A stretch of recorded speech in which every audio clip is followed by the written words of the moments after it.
Olá pessoal, tudo bem? Aqui quem fala é o Dr. Peter Ares Minas. Estamos aqui para mais uma videoaula do nosso curso gratuito de Direito do Consumidor. E hoje nós vamos falar dos artigos 43 e 44 do Código de Defesa do Consumidor, que trata dos bancos de dados e cadastros de consumidores, tá? A gente vai ver um pouquinho sobre isso. E antes da gente começar, como sempre, eu tenho que fazer aquele jabazinho, né? Se você não é inscrito no canal, por favor, se inscreva. Você já é inscrito? Verifique se você continua inscrito, porque o YouTube pode te desinscrever, tá? Sem você saber. Então verifica aí. Tá inscrito? Então ative o sininho para você receber notificações e aí toda vez que eu lançar um vídeo novo aqui no canal você vai ficar sabendo, certo? Aproveita também para você deixar o seu like, deixar um comentário aqui embaixo, qualquer coisa, e compartilhar esse vídeo com pelo menos uma pessoa, certo? Vamos lá. Primeiramente, me perdoem porque o meu nariz está um pouco congestionado. Essa mudança de clima aí para o início do outono, nessa transição aí do verão para o outono, me deixa o nariz entupido, eu tenho bronquite também, então eventualmente darei uma fungada e peço que vocês me perdoem por isso, tá bom? Ó,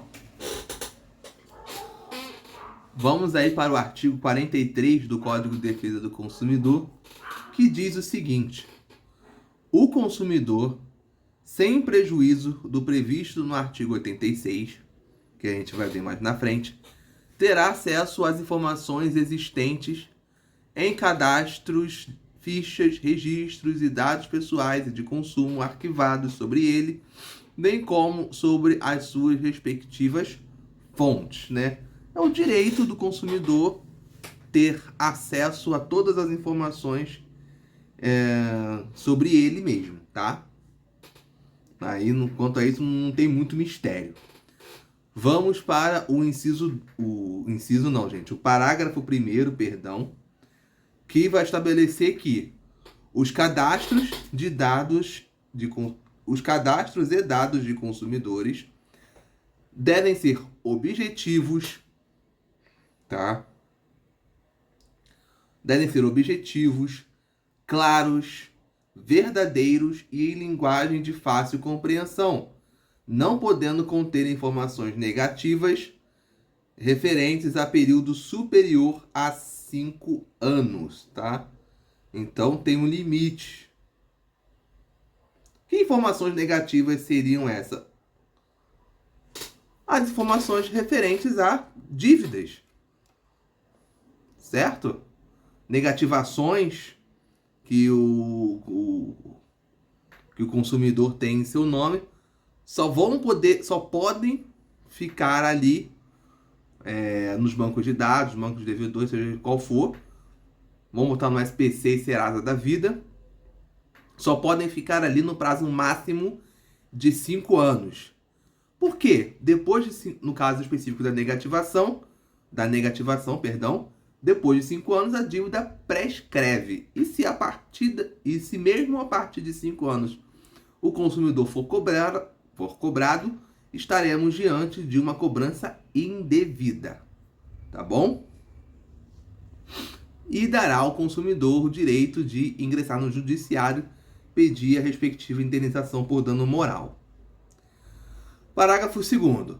A abertura de cadastro, ficha, registro e dados pessoais e de consumo deverá ser comunicada por escrito ao consumidor quando não solicitada por ele. Isso ocorre, por exemplo, nos casos de negativação, tá? Você provavelmente recebe ou um e-mail ou uma cartinha do SPC e do Serasa. Se você está negativado, agora você já sabe por quê. É graças ao artigo 43, parágrafo 2º do CDC, tá? Avançando mais um pouquinho, temos o parágrafo 3º, que diz que o consumidor, sempre que encontrar inexatidão nos seus dados e cadastros, poderá exigir sua imediata correção, devendo o arquivista, no prazo de 5 dias úteis, comunicar a alteração aos eventuais destinatários das informações incorretas. De novo, eu vou dar o exemplo da negativação, tá? Se você, por exemplo, foi negativado por uma dívida que você não reconhece, por uma dívida que você não contraiu, você tem o direito de exigir a correção dos seus dados. Essa correção, nesse exemplo, se dará com a retirada do seu nome do cadastro de devedores, tá? E qual o prazo que eles têm para fazer isso? 5 dias úteis, tá? É dias úteis, não é dias corridos, é dias úteis. Então, preste atenção a esse detalhe. A partir da data da sua reclamação, no caso aqui da negativação, tá?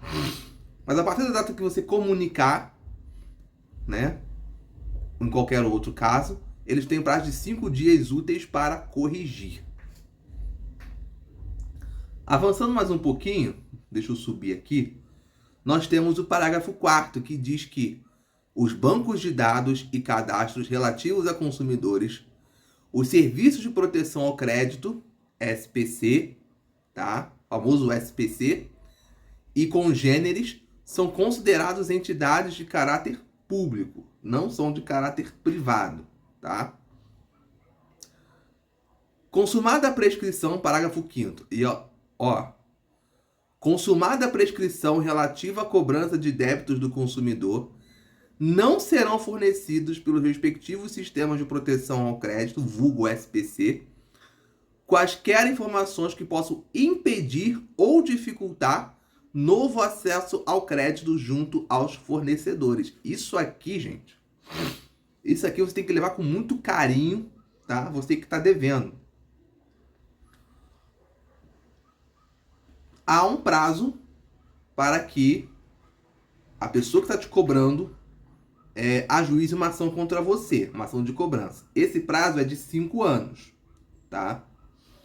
Então, a partir do momento que o seu nome é negativado, tá? Na verdade, a negativação ela se dará no momento posterior, porque, por exemplo, a dívida que você contraiu pode ter contraído hoje.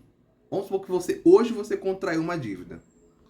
Só que você pode ser negativado daqui a 2 meses, daqui a 3 meses, daqui a 6 meses, daqui a 1 ano, 2 anos, 3 anos, 5 anos, tá? Não importa quanto tempo. Esses 5 anos, em relação à dívida, vai ser a partir do momento em que a dívida restar configurada, tá? A partir do momento que você não pagou, é a partir desse momento que o credor tem 5 anos para te cobrar, tá? Não é a partir do momento da negativação. A negativação se dará no momento posterior. E a negativação se dará em torno da dívida e não em torno do momento do cadastro. É em torno do momento da dívida. Então, o que diz o parágrafo 5º? Se a dívida prescreveu, ou seja, se passou 5 anos, a dívida prescreveu. A dívida prescrevendo, o seu nome automaticamente deve sair do SPC, do Serasa, desse cadastro, tá? Tem que sair. Tem que sair. Porque a partir do momento que enquanto seu nome estiver lá, o seu acesso ao crédito vai ser dificultado ou até mesmo impedido, tá? E isso não pode acontecer se a dívida estiver prescrita, porque a dívida prescrita, o credor não tem mais o direito de te cobrar, tá? É aquela velha máxima, o direito não socorre aos que dormem, tá? Dormiu no ponto, não cobrou a dívida, prescreveu, você volta a ficar limpo, o seu nome volta a ficar limpo, tá? Então, é o uso da lei a seu favor. E a partir do momento que o seu nome está limpo, você pode voltar sim a ter crédito, tá? Isso não significa que você vai voltar a ter crédito em relação à instituição financeira que você contraiu a dívida, tá? as instituições financeiras, elas têm essa prerrogativa, porque a dívida não morreu, tá? A dívida continua existindo, porém, o que foi perdido é o direito de ação, o direito de cobrança da dívida quanto a você. Mas as instituições financeiras a que você contraiu a dívida, elas podem segurar sim, porque você ainda está devendo a elas. Então, preste atenção quanto a isso, tá? Fica ligado. Mas, em relação a outras instituições financeiras, essas outras instituições financeiras não podem se valer desse tipo de informação para te negar crédito se a dívida estiver prescrita, tá? Subindo mais um pouquinho. Parágrafo 6º. Todas as informações de que trate o caput deste artigo, o caput é essa parte aqui, onde está escrito artigo 43, que a gente chama de cabeça do artigo, daí o nome caput, porque é cabeça em latim, tá? Todas as informações de que trata o caput deste artigo devem ser disponibilizadas em formatos acessíveis, inclusive para a pessoa com deficiência, mediante solicitação do consumidor. É claro, tá? Até porque, se o consumidor estando de boa fé, ele vai querer resolver o problema, tá? Às vezes pode não conseguir, mas ele terá essa vontade de regularizar a sua situação.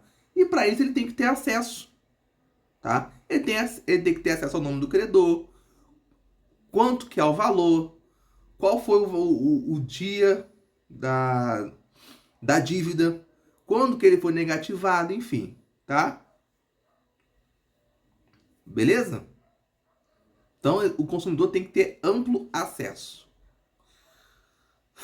Vamos agora para o artigo 44, que diz o seguinte: os órgãos públicos de defesa do consumidor manterão cadastros atualizados de reclamações fundamentadas contra fornecedores de produtos e serviços, devendo divulgá-lo pública e anualmente. A divulgação indicará se a reclamação foi atendida ou não pelo fornecedor. Sim, para saber se a empresa é confiável, tá? Se é aquela empresa que resolve os problemas. Parágrafo 1º. É facultado o acesso às informações lá constantes para orientação e consulta por qualquer interessado. Até porque isso será uma informação pública, tá? Parágrafo 2º. Aplica-se este artigo, no que couber, as mesmas regras enunciadas no artigo anterior e as do parágrafo único do artigo 22 deste Código. O artigo 22 a gente já estudou em aulas anteriores. Se você quiser, aí você volta a umas aulas anteriores, tá lá na playlist de consumidor, certo? E o artigo 45 foi vetado. Bom, essa foi a aula de hoje. Eu espero que você tenha gostado. Eu espero que eu tenha conseguido transmitir para você um conhecimento de uma forma mais simples, mais direta, entendível. Se você gostou, deixa o seu like. Agora sim, deixa o like. Se você gostou, não tem problema, pode deixar o dislike, né? Eu já ia falar dislike, não, é dislike, tá? E aí, comenta aqui embaixo, tá? Qualquer coisa. Isso tudo, gente, é para ajudar no engajamento dos vídeos, tá? E, consequentemente, do canal. Compartilhe esse vídeo com uma pessoa e se você não é inscrito, novamente, eu convido você a se inscrever no canal, tá? E ativar o sininho das notificações. Abraço para quem é de abraço, beijo para quem é de beijo, bons estudos e até a próxima aula.